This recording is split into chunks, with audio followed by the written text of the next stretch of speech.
자비하신 하늘에 계신 우리 아버지, 이 세상은 얼마 남지 않은 것을 우리가 느끼게 됩니다. 자비하신 아버지시여, 저희를 도와주셔서 무엇보다 매일매일의 삶에서 의로운 생각과 말과 행동들과 또한 우리가 남을 취급하는 습관들이 우리 속에 계속 각인되게 해 주시옵소서. 매일매일 그렇게 살길 원하고 올바른 선택을 하기 원합니다. 매일매일 투쟁하여 죄와 악을 극복하고 승리하길 원합니다. 하나님, 습관적인 우리의 그런 행동들 때문에 우리 속에 예수님의 형상이 새겨지게 해 주시옵소서. 마지막 시대에 어떤 일이 있어도 충성스럽게 견딜 수 있는 하나님의 인을 원합니다. 모든 악을 승리하고 우주가 인정하는 표를 받기 원합니다. 저에게 하나님의 인을 쳐주시옵소서. 예수 그리스도 이름으로 간절하게 기도합니다. 아멘.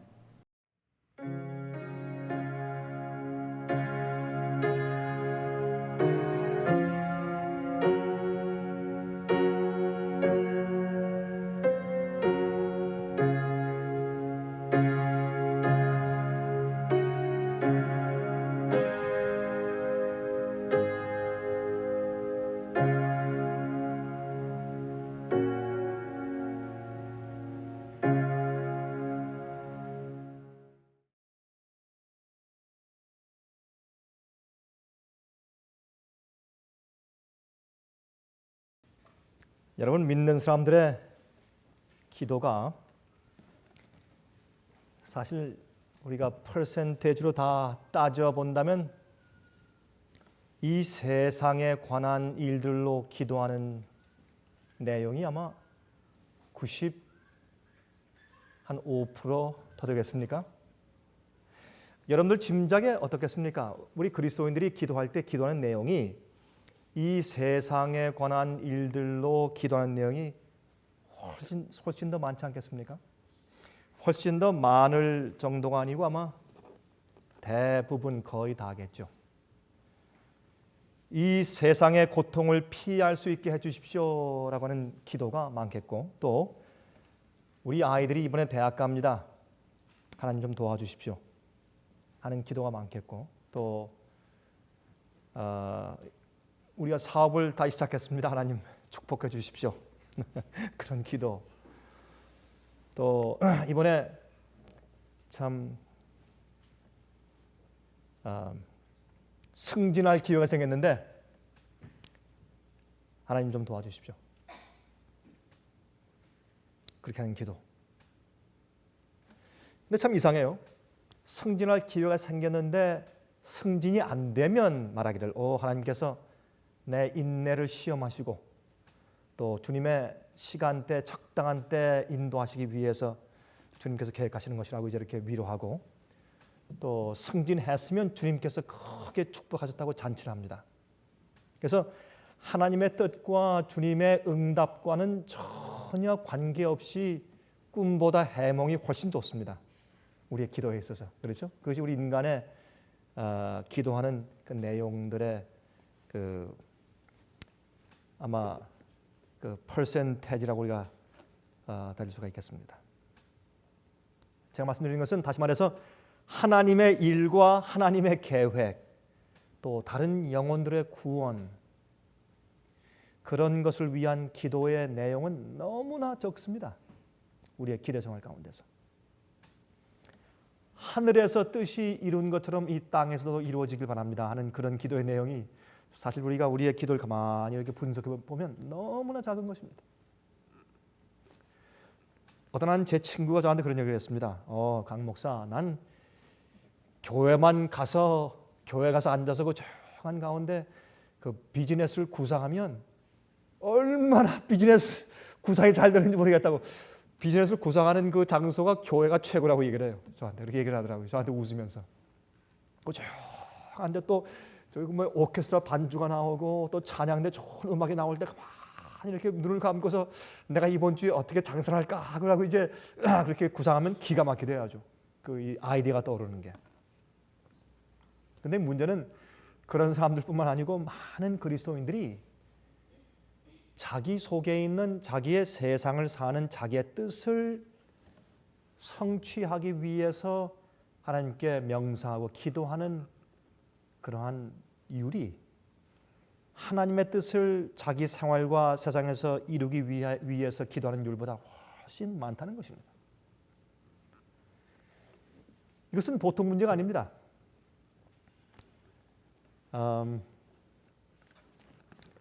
제가 지난번에 한국에서 제가 이제 이 강남에 있는 꽤 아주 잘 산다고 하는 그런 지역에서 목회를 하고 있는 한 장로교에 있는 제 친구 목사를 만나서 대화를 하면서 그 친구 목사가 저한테 이런 얘기를 의미 있게 해주는 것을 제가 지금도 귀담아 듣고 있습니다. 지금은 하나님 뜻대로 살면 교회 운영이 안 되네. 목사의 입에서 그런 얘기가 나오면 그건 참 정말 정직한 얘기죠, 그렇죠? 지금은 하나님의 뜻대로 성경에 있는 말씀대로 교회를 운영하면 교회 운영이 안 되네.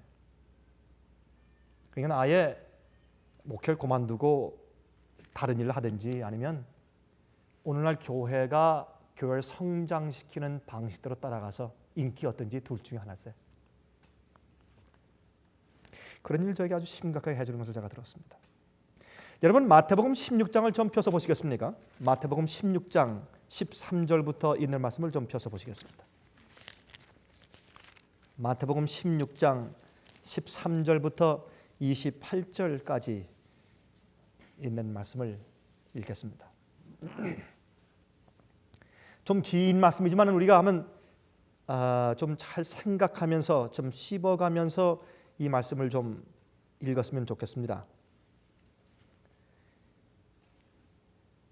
여러분들 세상에서 사시면서 여러분들이 여러분의 마음속에 있는 소원, 인간적인 뜻, 여러분이 원하시는 것들 그런 것을 충동하고 그러한 사상과 생각에 양분을 많이 주는 그런 환경은 여러분께서 한 주일 내내 많이 접하십니다. 그런 얘기를 많이 들으시고 그런 장면들을 많이 보고 또한 그런 사람들과 사귀고 해서 여러분의 뜻과 여러분의 소원을 성취시키기 위하고 여러분의 자랑과 여러분의 마음속에 있는 교만한 마음과 이기심을 부추기는 그런 환경을 접하기는 너무나 즐비합니다. 그러나 여러분 속에 있는 여러분 자신을 죽이고 하나님의 뜻을 세우기 위한 말씀을 듣는 데는 교회 안에 있는 분위기밖에 없습니다.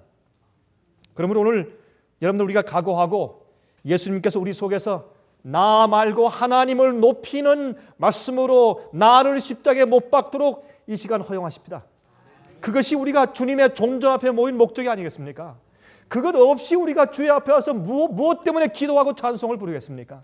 그런 일이 없이 주 앞에 나오는 것은 헛된 일이고 주의 이름을 그냥 헛되게 부르는 것입니다. 그러므로 오늘 이 말씀을 읽으면서 주님께서 나를 향한 하늘의 뜻이 무엇인지 우리 가만히 명상하면서 이 말씀을 들어보도록 하십시다. 13절부터입니다. 예수께서 가이사랴 빌립보 지방에 이르러 제자들에게 물어 가라사대 사람들이 인자를 누구라 하느냐? 가로되 더러는 침례 요한 더러는 엘리야 어떤 이는 예레미야나 선지자 중에 하나라 하나이다. 가라사대 너희는 나를 누구라 하느냐? 그러면 시몬 베드로가 대답하여 가로되 주는 그리스도시요 살아계신 하나님의 아들이시니이다. 예수께서 대답하여 가라사대 바요나 시몬아 내가 복이 있도다. 이를 내게 알게 하니는 혈육이 아니요 하늘에 계신 내 아버지시니라. 또 내가 내게 이르노니 너는 베드로라. 내가 이 반석 위에 내 교회를 세우리니 음부의 권세가 이기지 못하리라. 내가 천국 열쇠를 내게 주리니 내가 땅에서 무엇이든지 매면 하늘에서도 매일 것이요 내가 땅에서 무엇이든지 풀면 하늘에서도 풀리리라 하시고 이에 제자들을 경계하사 자기가 그리스도인 것을 아무에게도 이르지 말라 하시니라.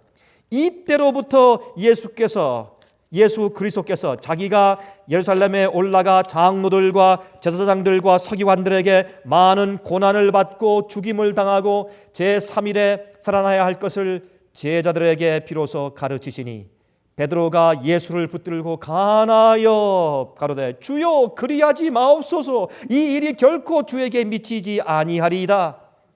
예수께서 돌이키시면서 베드로에게 이르시되 사탄아 내 뒤로 물러가라.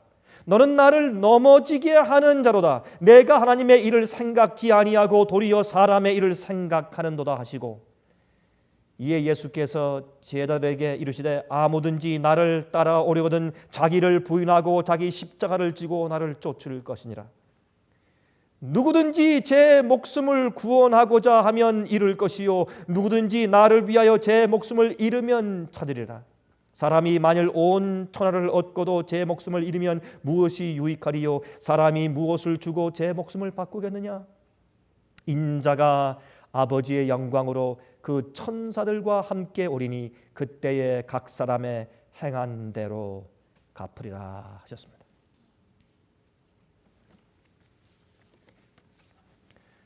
여러분 제가 이 제목을 붙이는데 제 제목이 사탄아 물러가라. 좀 너무 강력한 제목입니다. 그렇죠?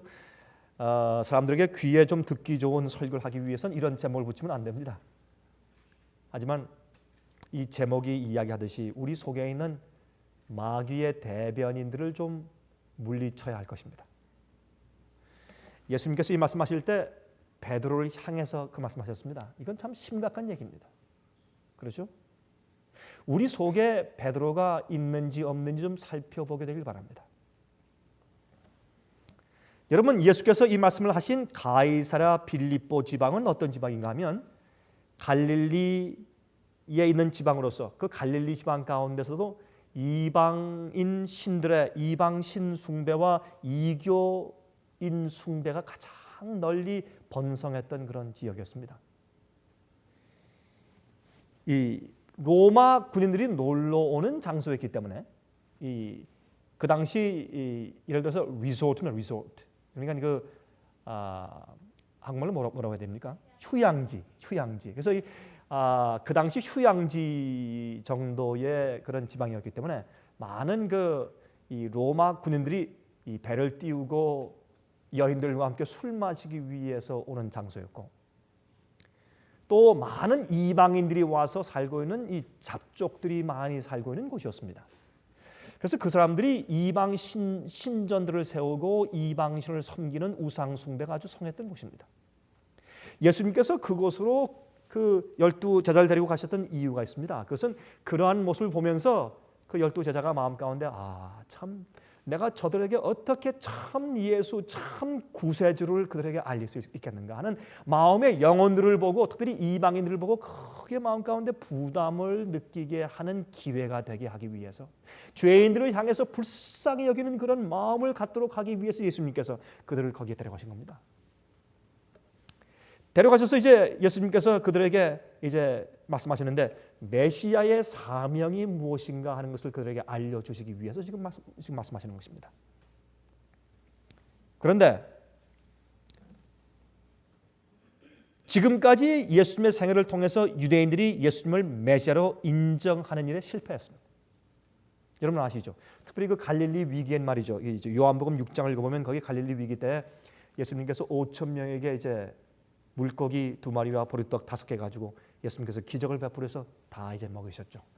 먹이신 다음에 지금 사람들이 군중들이 난리가 났습니다. 여러분 생각해 보십시오. 이 예수를 우리가 왕으로 추대하면 더 이상 염려할 게 없다 이제. 전쟁에도 염려 없고 군량미도 염려 없고 이제 뭐 로마의 군대 염려 없다 이제. 이 예수를 왕으로 삼아라. 이때가 최적기다. 이러한 기적을 베푼 이가 과거 우리 이스라엘 역사 가운데 있었느냐? 그렇게 해서 지금 예수를 임금 삼기 위해서 굉장한 지금 이 일이 있었습니다. 5천 명이 먹고 나자마자 난리를 치는 겁니다 지금. 예? 이 파지티브한 데몬스트레이션이죠. 그렇죠. 이런 큰 데모가 지금 일어났습니다. 그때 예수께서 어떻게 했습니까? 예수께서 그들을 내어 쫓았습니다. 가라. 너희는 떡으로 배를 불렸기 때문에 그렇지 생명의 양식의 의미를 이해하지 못한다. 가라. 다 쫓았습니다. 예수님께서 그들을 가라고 할 때 그 예수님의 그 이 품위가 얼마나 근엄하고 얼마나 슬픔이 가득 찼을까요? 예수님의 그 얼굴 가운데. 참 칭찬 앞에서 얼줄 줄 모르는 인간의 모습과 얼마나 대조적인지 모르겠습니다. 하나님과 인간의 차이가 이 속에 또 있습니다. 그때 사람들이 다 이제 실망해서 돌아가면서 예수는 이 자기들 위한 그런 군주, 왕 같은 능력이 있는 지도자가 될 그런 의도는 전혀 없는 사람이다 하고 그때 완전히 포기하고 떠난 다음에 여러분 성경은 말하기를 그 이후로 그들은 다시는 예수와 함께 다니지 아니했다 그랬습니다. 여러분 그때 실망해서 떠난 사람들이 다 예수님을 십자가에 못 박으라고 소리친 군중 가운데 있었습니다.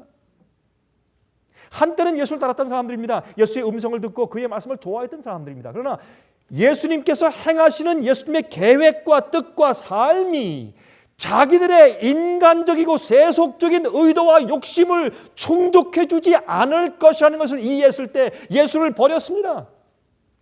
우리도 많은 경우에 진리를 들을 때 하늘에서 내려온 하나님의 뜻을 이루기 위한 말씀보다 자기 속에 있는 인간적인 욕심을 이루기 위한 그러한 의도로 말씀드리는 것들이나 그러한 이해와 계획들을 사람들이 따르는 것입니다.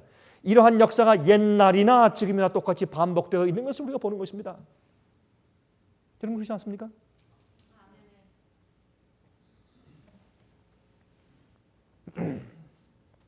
이제 예수님께서 보시니까 예수님의 메시아됨을 성경적으로 이해하는 사람들이 거의 없습니다. 그렇게 예수께서 외로우셨습니다. 그때 예수께서 이제 물으시죠. 그들에게 사람들이 나를 누구라고 하느냐? 사람들이. 그때 이 12제자가 고개들을 푹 떨굽니다. 왜요? 예수님을 메시아로 인정하는 사람들이 별로 없습니다. 그래서 이제 그들이 말합니다. 어떤 사람은요 예수님 보고요 침례 요한이 살아났다고 말합니다. 그래. 또 어떤 사람은 예수님을 엘리야라고 합니다. 엘리야. 그런가. 또 어떤 사람은 예수님을 눈물의 선지자 예레미야라고 말을 하죠. 그런가. 또 예수님을 선지자 격으로 보는 것만은 틀림없는 것 같습니다. 그러나 메시아로 보는 사람은 없습니다. 그때 예수께서 말합니다. 이제 질문을 바꾸십니다. 그러면 너희는 나를 누구라고 하느냐? 그때 베드로가 지금 답변합니다. 대표인으로 답변합니다. 참 이 얘기가 참 예수님의 마음에 감동을 주었습니다. 주는 그리스도시요 살아계신 하나님의 아들입니다. 여기에 그리스도란 말은 메시아란 말입니다. 메시아란 말은 히브리 말이고 메시아란 말의 헬라 말의 번역은 그리스도입니다. 그러므로 예수님 당신은 메시아입니다. 그런 뜻입니다. 성경이 예언한 메시아, 하나님의 아들, 우리의 죄를 위해서 이 땅에 오실 바로 그분, 영광의 왕 구세주 메시아입니다.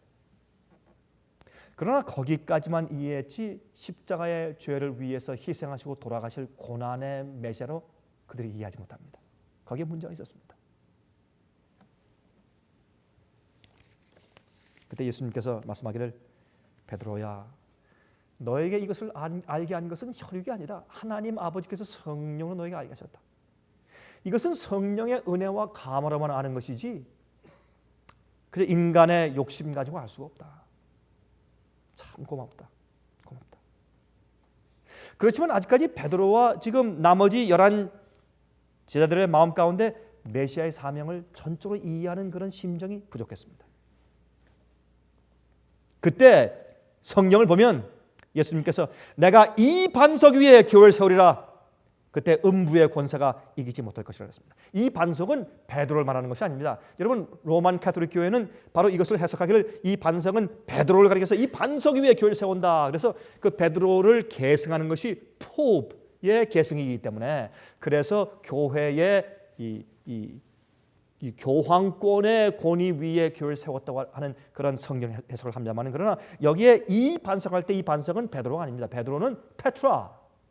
베드로 이름은 페트라에서 페트라는 조약돌입니다. 조그만 돌입니다. 그러나 반석은 성경에서 항상 예수 그리스도가 반석인 것을 우리가 알 수 있습니다. 그리고 여러분, 이 반석할 때 예수님께서 내가 지금 나를 그리스도 메시아라고 고백한 바로 너의 그 고백의 반석을 말하는 것입니다. 그 그리스도 예수의 반석을 말하는 것입니다.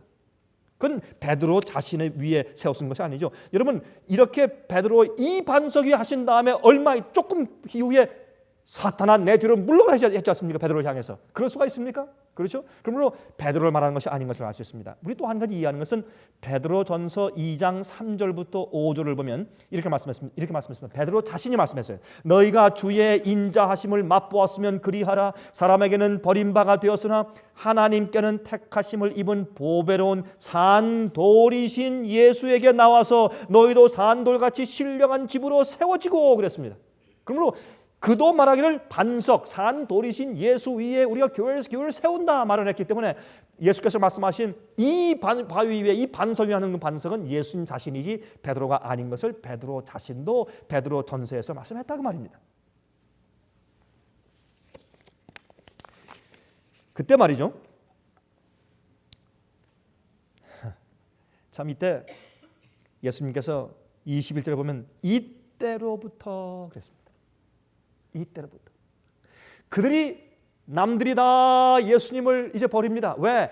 자기들의 인간적인 소욕을 채워줄 사람이 아니라라는 것을 느꼈을 때 버렸습니다.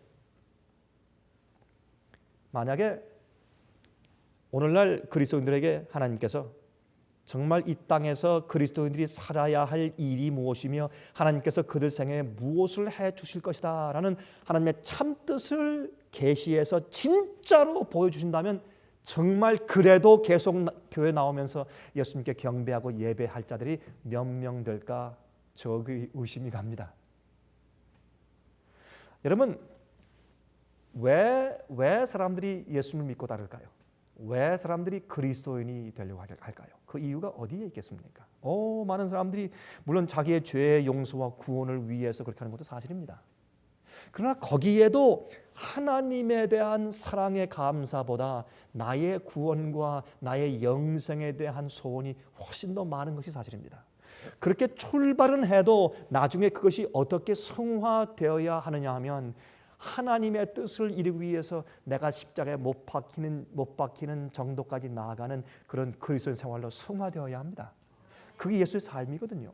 우리의 시작은 내가 구원받기 위해 시작해도 우리 예수님을 알고 또 배우고 하나님을 더 안 다음에 너무나 하나님의 그 성품이 너무나 고귀하고 너무 아름다워서 우리의 생각과 우리의 동기가 너무 이기적이고 너무 더럽기 때문에 주여 내가 죽길 원합니다.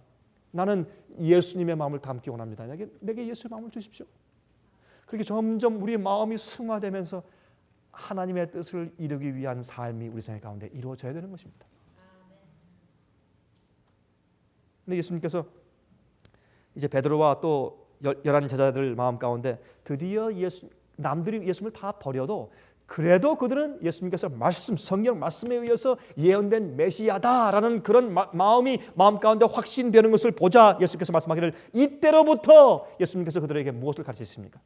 이제 내가 앞으로 잡혀서 교회 장로들과 제사장들과 서기관들에게 고난을 받고 죽임당하고 십자가에 못 박히고 제 살림 아래 부활할 것이다 라는 것을 말씀하십니다. 참 충격적인 이야기죠. 아니 이것 때문에 그들이 예수를 따르는 게 아니지 않습니까? 이건 아니죠. 이건 말이 안 되는 겁니다. 그렇죠? 그때 베드로가 이제 어떻게 합니까? 주님, 지금 수석 대표입니다. 그렇죠? 할 말을 해야죠.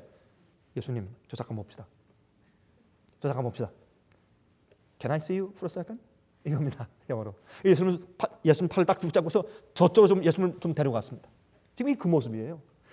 11 제자가 다 보는 앞에서 한 얘기가 아닙니다. 베드로가 예수님을 주님, 저 잠깐 보십시다. 예수님을 끌고 저쪽 갔어요.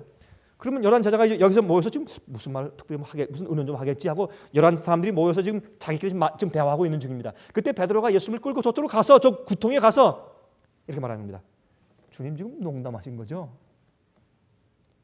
You must be kidding, right? 예수님께서 가만히 근엄하게 그의 얼굴을 바라보십니다. 그때 Are you serious? 주님 정말 진짜 말씀하신 거예요? 이것이 지금 예수님과 베드로의 대화입니다. 베드로가 지금 이해할 수가 없고 믿을 수가 없는 겁니다. 아니 주님께서 십자가에 못 박히시고 고난당하시고 죽고 그렇게 하시는 거 보자고 우리가 집 다 버리고 직업 버리고 어부 금을 다 버리고 가족 팽개치고 주님 따른 줄 아십니까? 주님? 예? 이거 해도 너무하십니다. 그 얘기입니다. 주님 농담하시는 거죠? 그때 여기 보면 지금 이런 입장입니다. 예수님을 좀 저쪽으로 좀 끌고 가서 예수님께 얘기를 했습니다. 그때 예수님께서 베드로에게 직접 말씀하시지 않고 예수님께서 베드로로부터 돌이켜서 오시면서 11 사람들을 향해서 보시면서 사탄아 내 뒤로 물러가라 하신 겁니다. 이것이 여기에 있는 이 말씀의 원래의 원어와 영어와 한국말 성경과 마태복음과 마가복음을 전부 다 합쳐서 공부해보면 그런 뜻이에요. 베드로를 향해서 하신 말씀보다 베드로에서 돌이켜서 오시면서 사탄아 내 뒤로 물러가라 이렇게 하신 거예요.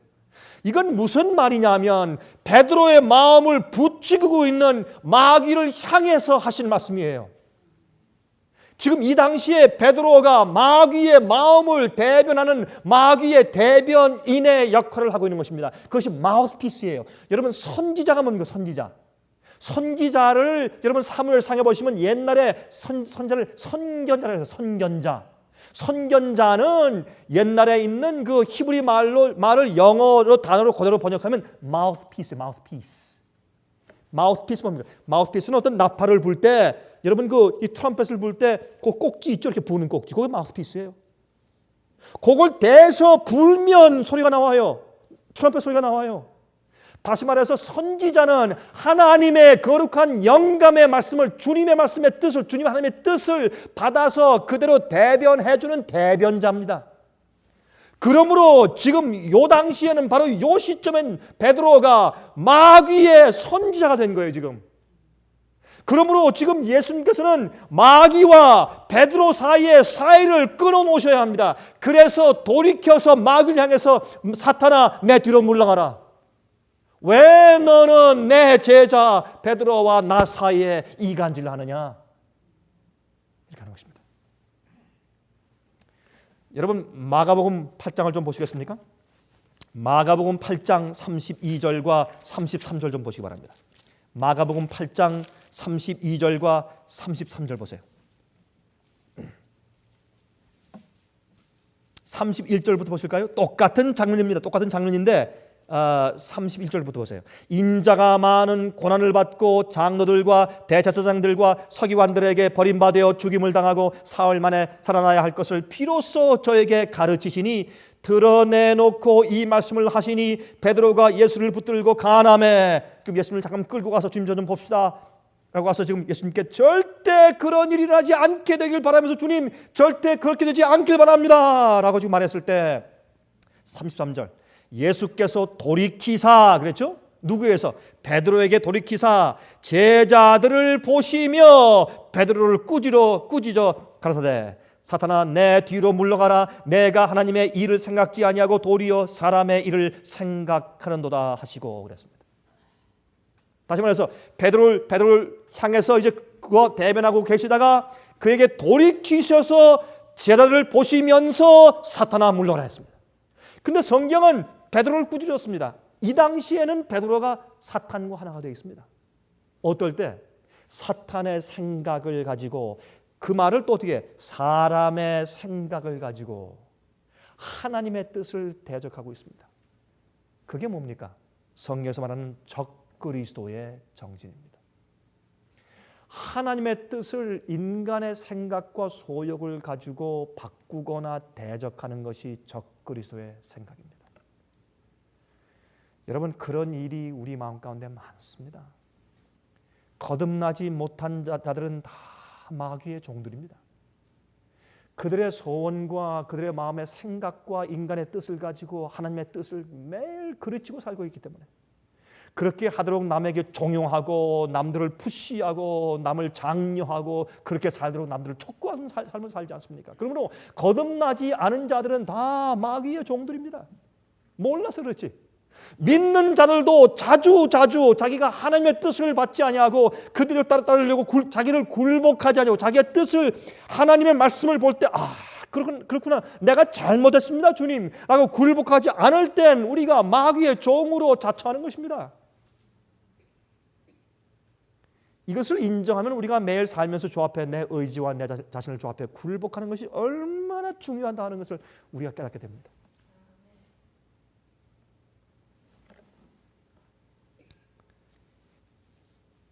여러분 그 광야의 시험 가운데서 마귀가 예수님 시험할 때 어떻게 했습니까? 예수님 시험할 때 예수님께서 굴욕과 희생을 버리는 조건으로 세상의 통치권을 주겠다고 약속한 것이 마귀의 시험이었죠. 그렇죠? 내게 한 번만 절해라. 그러면 내가 보이는 세상을 다 줄게. 무엇 때문에 그 괴로운 고난의 길을 가시겠는가?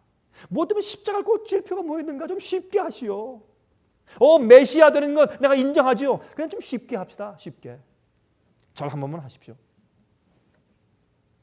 아니면 또 그 전에 성전 꼭대기 위에서 탁 뛰어내리십시오. 그게 뭔지 아십니까? 그 당시에 유대인들의 메시아 관이 좀 삐뚤어진 것이 많이 있었어요. 그 가운데 하나가 메시아는 갑자기 성전 꼭대기 위에서 탁 뛰어내리면서 말이죠. 그 높은 데서 뛰어내리면서 살짝 말이죠. 그 새처럼 살짝 내려앉으면서 내가 메시아다 이렇게 선포할 것이라는 그런 이상한 전설이 있었어요.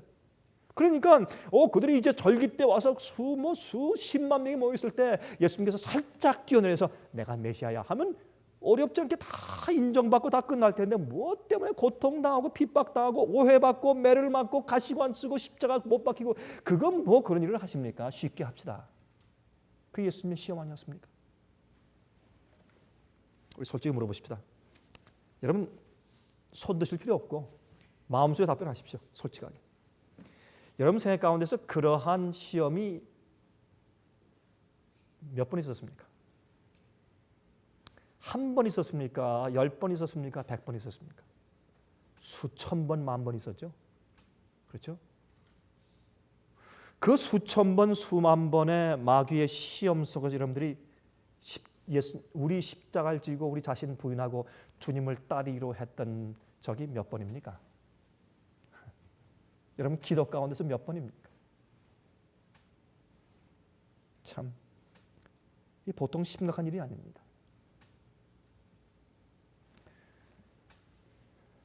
우리를 향한 시험도 마찬가지입니다. 우리의 믿는 동기를 드러내시는 겁니다. 여러분 제가 간혹 말씀드리지만 성경 가운데서 제일 먼저 기록된 성경은 창세기가 아니고 욥기서입니다. 욥기서를 제일 먼저 기록해서 우리에게 주신 이유가 있습니다. 그거는 하늘에서 이루어진 이 대쟁투가 선악간의 대쟁투의 이슈가 무엇인가 그것을 깨닫게 하기 위해서 보여주신 겁니다. 그게 욥기서입니다. 모세가 미디안 광야에서 제일 처음 쓴 책이 창세기가 아니라 욥기서입니다. 그러면 욥기서에서 뭘 말해주고 있습니까? 여러분 욥이 왜 하나님을 믿느냐 말입니다. 예? 그 이슈가 욥이 하나님을 믿는 그 이유가 뭐냐 말이에요. 그 이유가 마귀의 곳은 무엇입니까? 하나님이시요. 욥이 하나님을 믿고 주님을 따르는 이유는 간단합니다. 주님께서 그를 축복하시고 또 마귀가 내가 그를 공격하지 못하게 높이 담을 쌓아서 그를 항상 보호해주고 축복을 해주시고 재산 많이 주시고 아들 딸 많이 낳게 하시고 좋은 부인 얻게 하시고 아주 건강하며 잘 살게 해주시니까 따르는 것이지 그걸 좀 뺏어가 보십시오. 금방 주님 저주하고 안 믿을 겁니다. 그것이 마귀의 고소였습니다. 그 고소의 대답은 하나님 자신이 할 수가 없습니다. 그건 인간이 해줘야 합니다. 그래서 그런 시험들이 오늘날에도 있습니다. 앞으로 있는 환난을 통과하는 그리스도인들의 시험이 욥의 시험일 겁니다. 창세 이후로부터 지금까지 있어 본 적이 없는 큰 환난이 올 텐데 그 환난을 통과할 때 하나님께서 모든 사람들의 마음 가운데 그들이 하나님 믿는 참된 동기가 무엇인지 다 드러내시기 위한 환난들이 올 것입니다. 그때요, 욥에게 어떤 일이 생겼습니까? 정말 하나님의 심판 같은 일이 생겼어요. 하늘에서 불이 내려와서요, 종들 태워 죽이죠. 가축 다 태워 죽이죠. 외적이 침입해가지고 말이죠, 다 뺏어가 버리죠. 지붕이 무너져서 아들 딸들이 거기서 잔치하고 있다가 지붕이 무너져가지고 내려앉아 다 압사당해 죽어버리죠. 이게 하나님의 저주가 아니고 뭡니까? 세상에 이런 일이 어디 있어요? 내가 믿는 내 하나님이 그런 일을 하세요? 하나님께서 하신 일이 아니에요. 마귀가 한 일이지만 주님께서 욥의 그 믿음을 우주 앞에 증거해 보이시고 마귀의 고소가 잘못됐고 하나님이 옳다고 하는 사실을 욥을 통해서 증거하시는 특별한 일이 필요했어요. 하나님의 성품을 보이시기 위해서는 예수께서 오셔서 십자가 돌아가심을 보이셨습니다. 그러나 우리가 주님을 따르는 이유를 증명하고 보이기 위해서 욥의 증거가 필요한 겁니다. 근데 물론 욥처럼 그런 크기의 그런 디그리의 큰 시련들을 다 당하는 것은 아니지만, 그러나 하나의 실례지만은 좀 극단적인 얘기겠지만, 그러나 그러한 종류의 그러한 질의 시련들을 우리 모든 그리스도인들이 사실 다 받고 있는 것입니다. 저는 다니면서요, 저는 이 백만장자들 제가 많이 만나봤고, 예? 또 아주 가난한 사람들 많이 만나봤고, 또 중간층들 많이 만나봤고, 자녀들이 없는 사람들 만나봤고, 자녀가 많은 사람 만나봤고, 전 세상에서 각계각층의 별 사람들을 제가 다 만나보았습니다.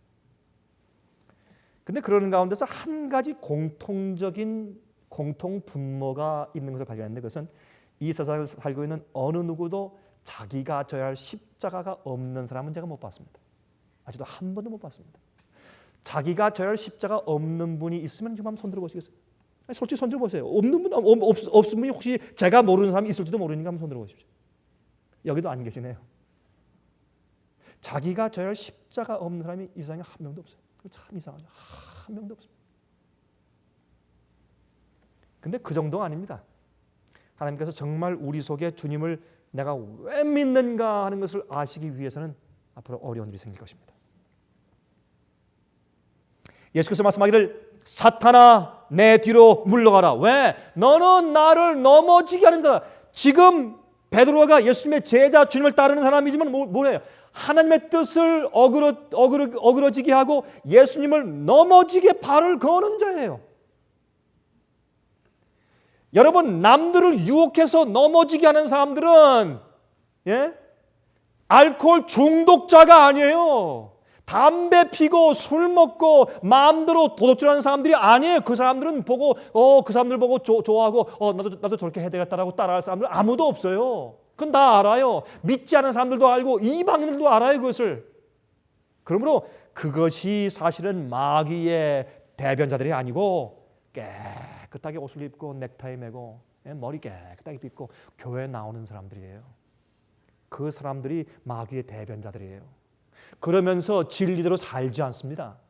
그게 마귀의 대변자예요. 그럼 사람들이 어떻게 할까요? 저 사람이 교회 장로인데 교회 장로가 저렇게 하는 거 보니까 나도 이만하면 구원 받겠네. 이렇게 사람들을 멸망시키는 것이 마귀의 계획과 올무입니다. 이게 그 세상에서 가장 무서운 것입니다. 목사가 저 정도니 이만하면 하늘 가겠네. 이것처럼 무서운 기만이 세상에 어디 있습니까? 자, 그러면 마귀가 누굴 사용했어요? 예수 믿는 자를 사용하는 겁니다. 그리고 어떻게 해요? 가만히 보면 세상 사람들과 사는 게 똑같아요. 다를 게 없어요. 같이 싸우고 같이 경쟁하고 같이 사기치고 같이 얼렁뚱땅 이렇게 해서 잘 살아요. 잘 사는데 사는 사람 가만히 보면 저 사람이나 세상에서 안 믿는 사람이 사는 거는 사는 방식이 똑같아요. 근데 그런 분들이 교회 와서는 참 경건해요. 여러분, 이런 얘기는 여러분과 제 자신의 지금 뺨을 치는 얘기예요. 우리 자신에게, 그렇죠? 그러나 이거는 실제입니다. 그런 자들을 사람들이 보면 어떻습니까? 저 사람들 저 생의 빛과 관련 있는 사람들이 아닌가? 저 사람들이 저런 마음 태도와 삶을 사는 거 보니까 이렇게 해도 괜찮겠네. 그것처럼 무서운 기만이 없는 겁니다. 십자가 지기를 거부하는 그리스도인처럼 마귀에게 적당한 매개체가 없습니다. 사실은 참 두려운 얘기입니다.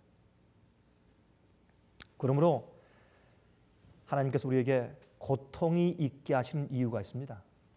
믿는 자들에게 고통이 있는 이유는 여러분과 저로 하여금 세상을 미워하게 만들기 위해서 고통을 주시는 겁니다. 우리가 세상과 세상에 있는 것들을 사랑하지 아니하고 미워하지 않으면 하늘에 들어갈 가능성이 없기 때문에 그렇습니다. 세상과 세상에 있는 것들을 사랑할 때 그 사랑의 뿌리가 하늘에 신령한 것들을 다 없애버려요.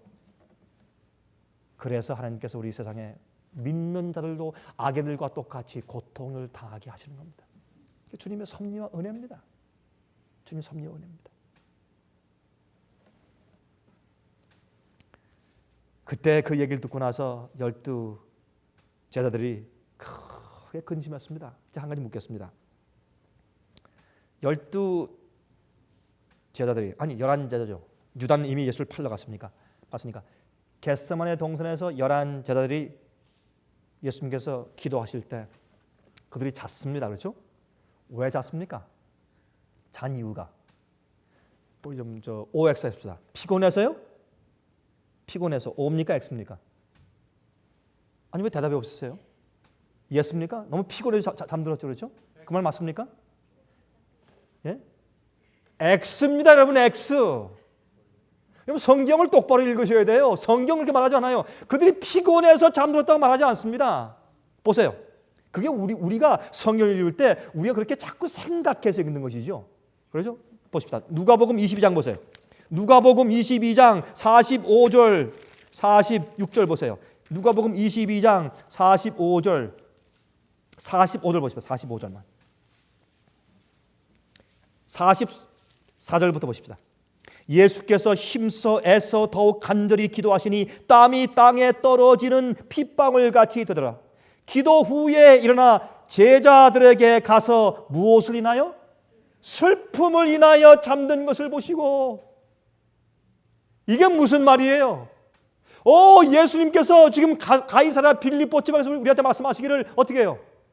예수님께서 앞으로 십자가 못 박혀 죽을 것이라고 말씀하셨는데 이게 이제 정말이구나. 예수님이 저렇게 고민하며 저렇게 하나님과 씨름하며 기도하는 거 보니까 저런 적이 없었는데 이게 정말 오는구나. 이제 아이고 이제 우리 다 틀렸다. 이제 우리 인생 끝이다. 이제 우리 주님 죽는구나.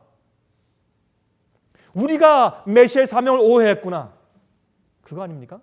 너무 그들이 절망과 슬픔 가운데서 그들이 모르겠다 잠이나 자자. 잠잔 겁니다.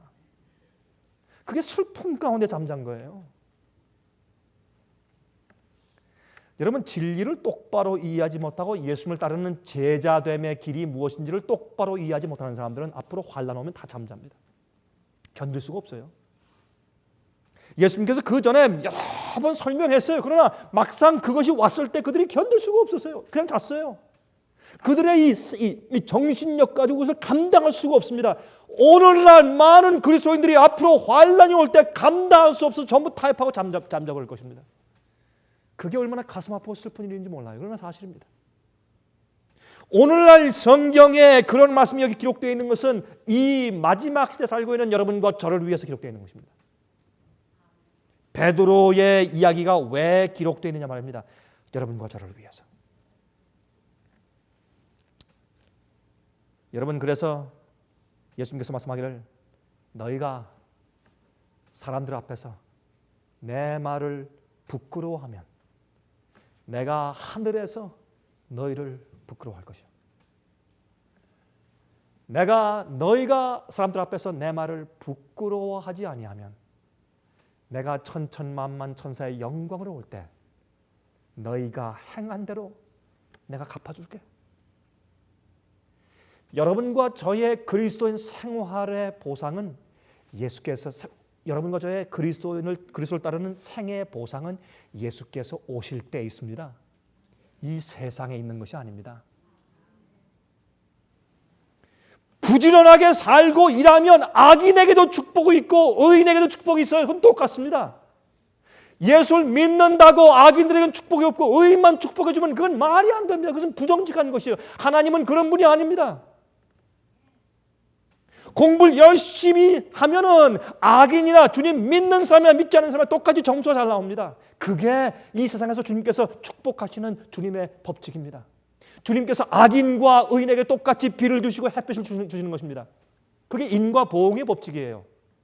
그러나 우리가 예수님을 따라서 똑바로 살 때 오는 그리스도인 생애의 보상과 그 대가는 예수께서 오실 때 있는 것이지 우리가 이 땅에 살 때 있는 것이 아닙니다. 여러분, 제가요 한 번은 한국에서 말이죠, 대학 입시가 있는 당시에 한번 제가 이 절간을 지나가봐. 절간.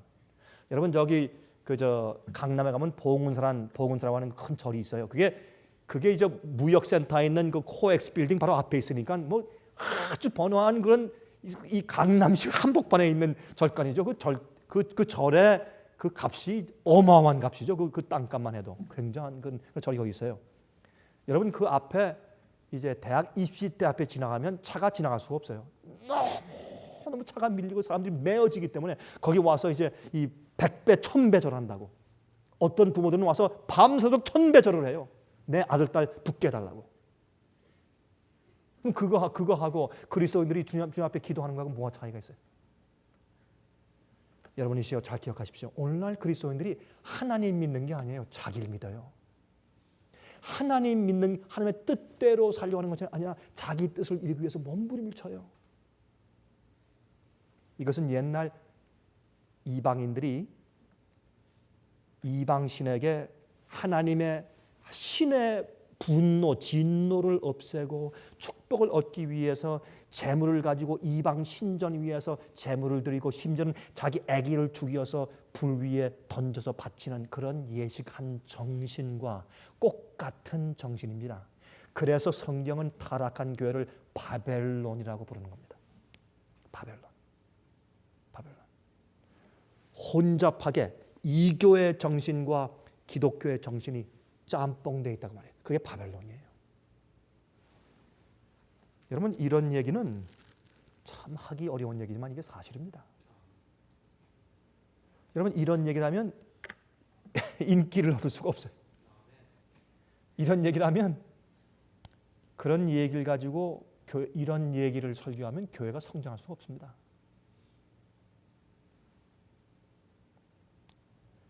그러나 사실입니다. 여러분, 앞으로 이제 예수께서 오실 때 진리와 불의가 드러날 때 옛날 이 노아 당시에 있었는 일처럼 참 엄청난 일들이 생길 것입니다. 구원 얻은 자의 숫자가 얼마나 작았습니까? 예수께서 말씀하기를 인자가 올 때 노아의 때와 같고 노새 때와 같을 것이라고 말씀했지 않습니까? 참 두려운 얘기예요. 전 제발 안 그렇기를 바랍니다. 안 그렇기를 바랍니다. 여러분, 그리스도인들이 성경에 의를 이루고 구원 얻는 참된 믿음으로 말미암아서 의롭게 되는 구원이 무엇인지 성경에 분명히 나와 있고 성화가 무엇이며 그 다 나와 있는데 내 마음과 내 경험에 비추어서 의의 표를 자꾸 내려뜨리고 타협시키고 쉽게 만드는 것은 마귀의 대변인다는 것이에요. 그렇게 함으로 잠시 이 세상에서 내 마음 가운데 잠시 거짓 안전감을 내 마음 가운데 느낄지 모르지만은 그러나 결국은 나도 파멸이고 그런 생각을 남들한테 이야기해 줄 때 남들도 파멸되게 만드는 것입니다. 참 어려운 얘기입니다. 그러나 사실 아닙니까? 여러분, 저에게 설교를 들으실 때 여러분들은 여러분 귀에 듣기 좋은 얘기를 듣고 1시간 좀 즐긴 다음에 나가서 참 평화스럽다. 그렇게 하기 위해서 제 설교 들으시는 것이 아니고 여러분 좀 아프고 가슴이 애이더라도 진리를 보게 하기 위해서 제 설교를 들으셔야 합니다. 그렇죠? 그게 중요합니다. 안 그러면 우리가 죽습니다. 여러분, 그 예수께서 말씀하기를 내가 영광의 천사와 함께 같이 올 때 내가 그때 너희 갚아줄게. 그런 동안 너희 자신 부인하고 자기 십자가를 지고 와서 날 따르라. 그 예수님의 가르침입니다. 여러분, 베드로전서에 베드로가 그 사실을 드디어 깨달았어요. 그리고 이렇게 말했어요.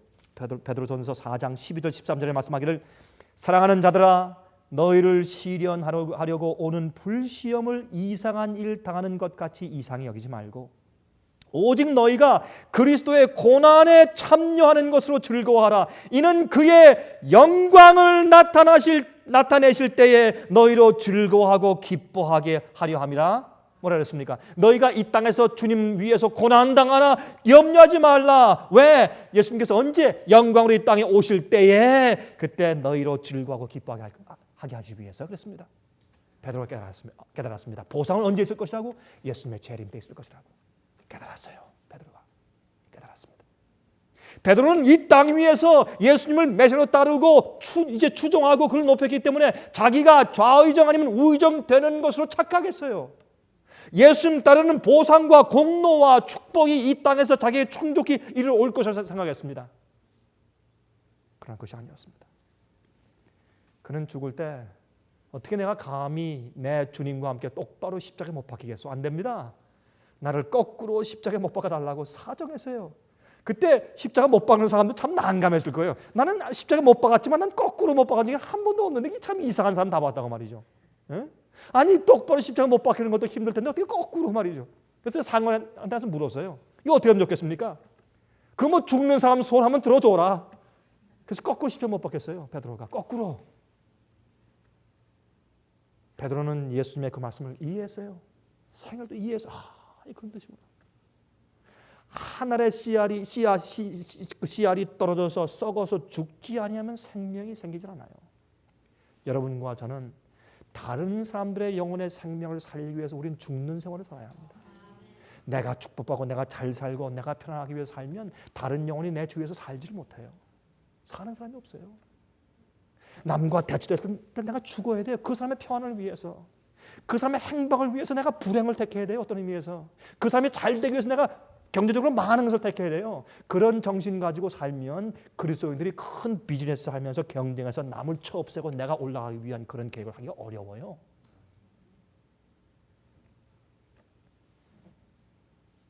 제가 한 가지 얘기를 하고 마치겠습니다. 여러분 제 얘기를 이제 좀 듣고 나니까 마음이 좀 무거우십니까? 마음이 무거우세요?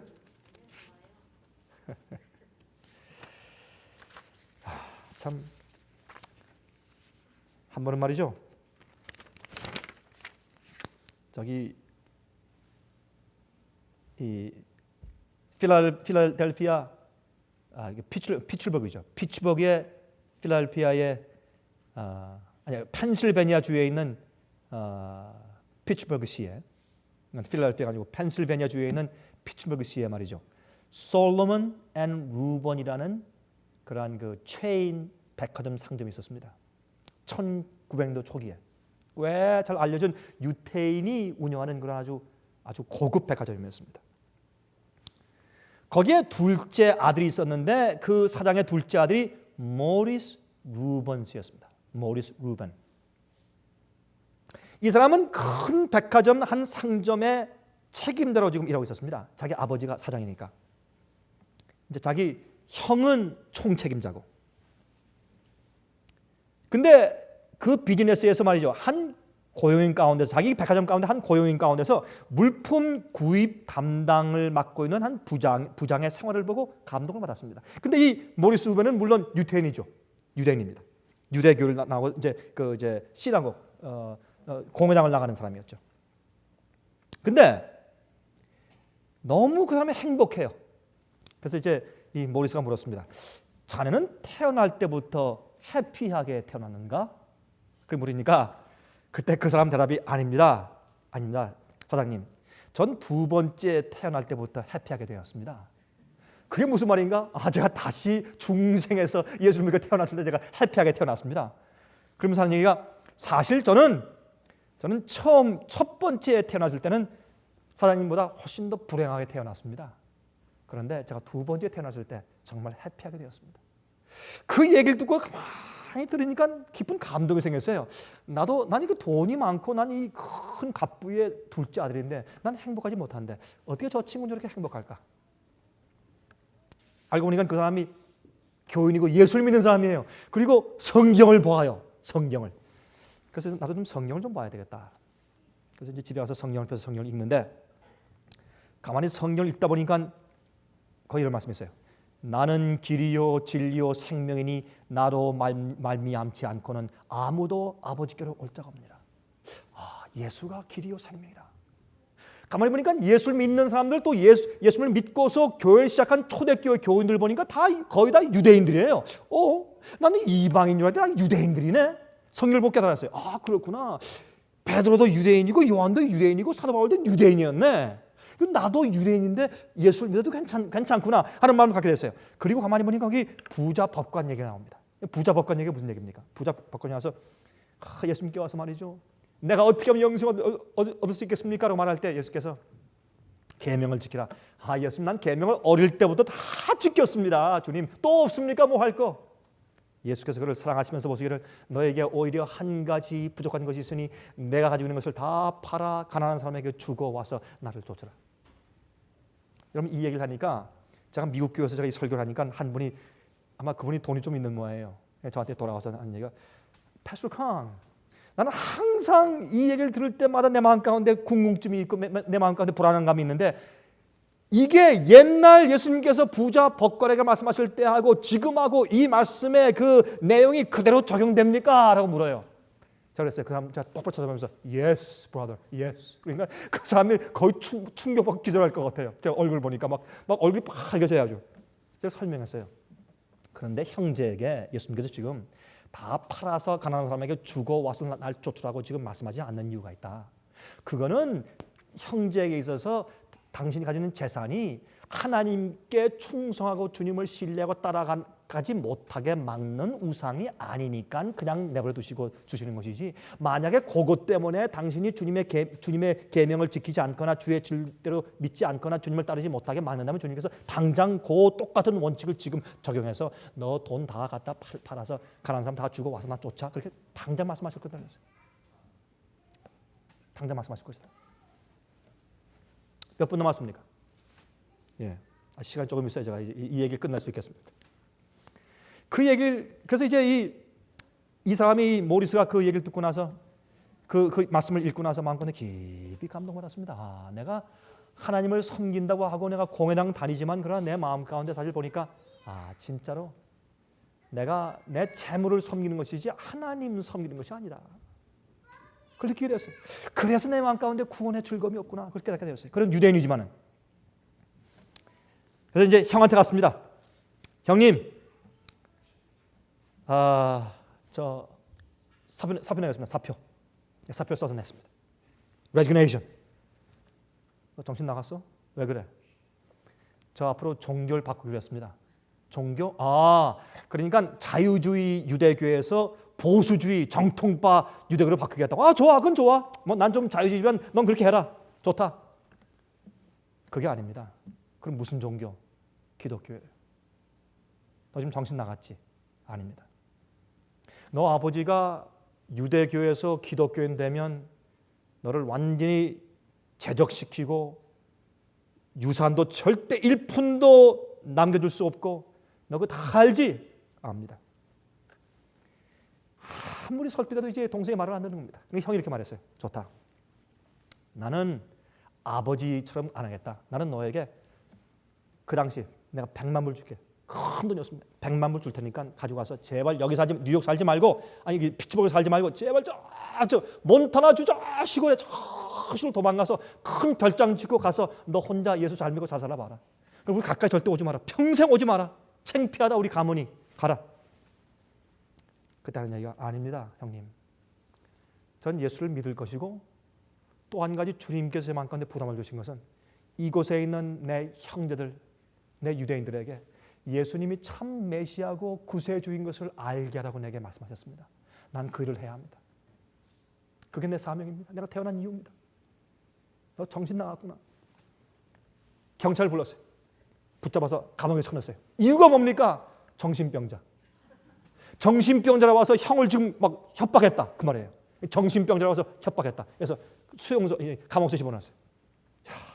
기가 막히죠. 하루아침에 예수님을 믿기 때문에 정신병자 돼서 지금 악한 범죄 죄수들이 있는 곳에 지금 29명과 함께 지금 감옥에 갇혀 있어요. 기가 막히는 겁니다. 지금 그 감옥에서 기도했습니다.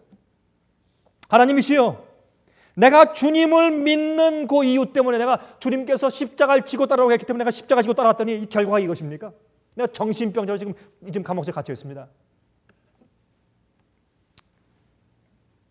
그때 성령께서 그의 마음 가운데 이렇게 말씀하셨대요. 이 대목을 제가 읽고 나서 참 감동을 받았어요. 이게 실제 얘기이기 때문에.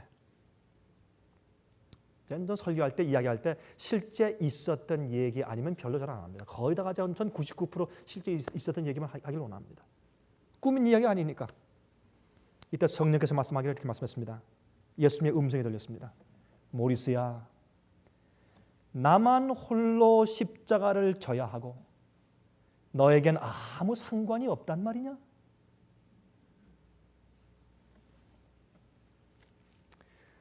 여러분, 이런 찬송을 우리가 아시죠?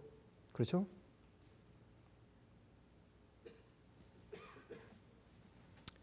주님만 십자가 지고 나 아무 관계 없는가? 그때 그 말씀을 듣고 이 모리스가 크게 마음의 양심의 가책을 느끼고 말하기를, 아닙니다 주님, 모든 사람들도 다 십자가 져야 하며 내게도 주님 위에 질 십자가 있는 것을 내가 인정합니다.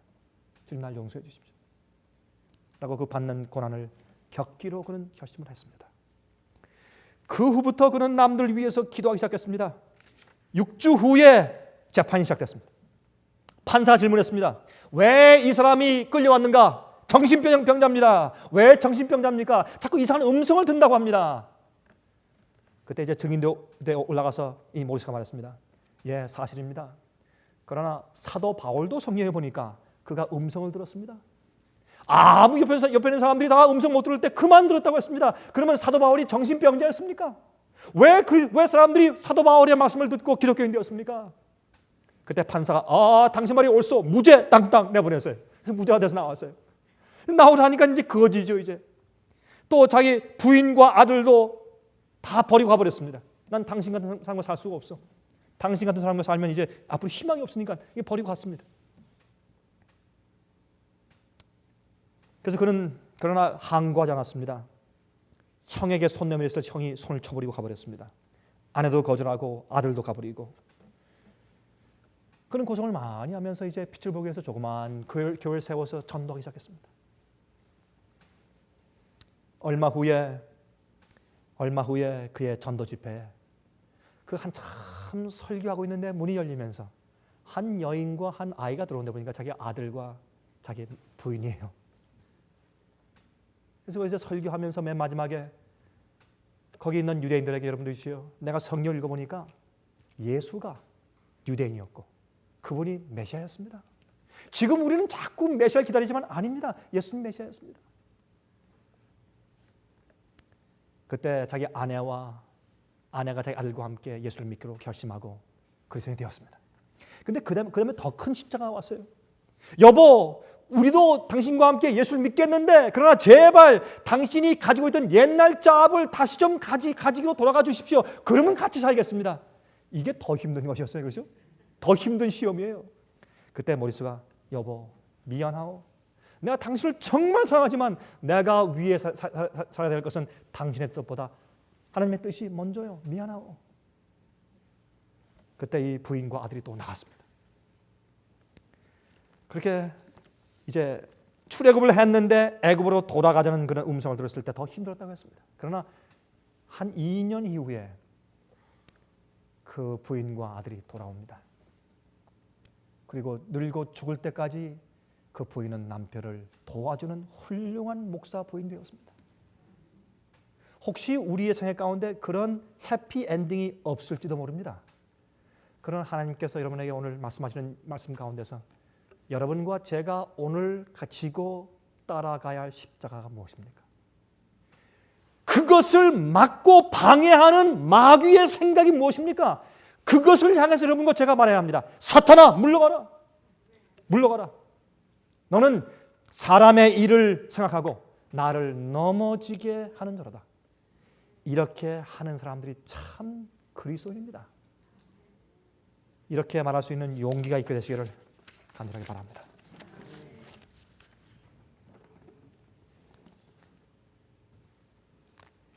하늘에 계신 우리 아버지, 먼저 주께서 지신 십자가가 우리와는 아무 상관없듯이 살아난 우리 과거를 주님께서 사해 주시길 기도하며 다신 그렇게 살지 않도록 저에게 힘 주시길 주 앞에 간구합니다. 또 우리 마음 가운데 주님 따르는 참된 제자의 길이 무엇인지 알게 해주시고 매일 성령으로 조용한 음성을 들려주셔서 참된 그리스도인 되게 해주시옵소서. 남을 걸려 넘어지게 하는 자가 되지 않게 해주시옵소서. 진리의 정직한 자들로 만들어 주시옵소서. 예수 그리스도의 귀하신 이름을 의지해서 간절하게 기도합니다.